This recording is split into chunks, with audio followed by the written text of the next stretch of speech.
Hey guys, pregnancy diet ప్లాన్లో part 3 చూద్దాం. నేను ఇక్కడ ఎలాంటి టైప్స్ ఆఫ్ కర్రీస్ ఎక్కువ ప్రిఫర్ చేశానంటే, ఎక్కువ ప్రోటీన్ ఉన్నవి లైక్ దాల్ అండ్ సాంబార్ అలాంటివి ప్రిఫర్ చేశాను.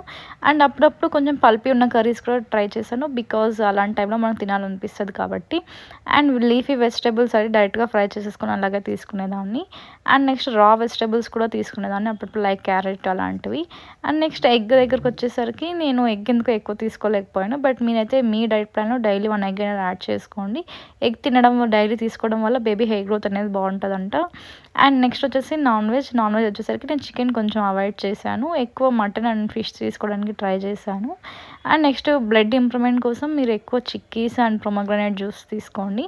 ప్రొమోగ్రనేట్ జ్యూస్ అయితే బ్లడ్ ఇంప్రూవ్మెంట్ కోసం చాలా హెల్ప్ అయింది నాకైతే. మీరు కూడా ఒకసారి ట్రై చేయండి. అండ్ నెక్స్ట్ వచ్చేసరికి నేను కోకోనట్ వాటర్ కూడా తీసుకునేదాన్ని డైలీ. అండ్ నెక్స్ట్ వచ్చేసరికి మిల్క్ అనేది డైలీ 1/2 లీటర్ తాగడానికి ట్రై చేయండి. Morning 1/4 litre and night 1/4 litre. Night అయితే మీరు ఆఫ్టర్ 5 months కుంకుమ పువ్వు యాడ్ చేసుకొని నిద్రకి సపోర్ట్ ఉంటుంది అనమాట. అండ్ ఇంకా ఎలాంటి ఇన్ఫర్మేషన్ కావాలంటే కమెంట్ చేయండి. Thank you for watching my video. Do subscribe and support.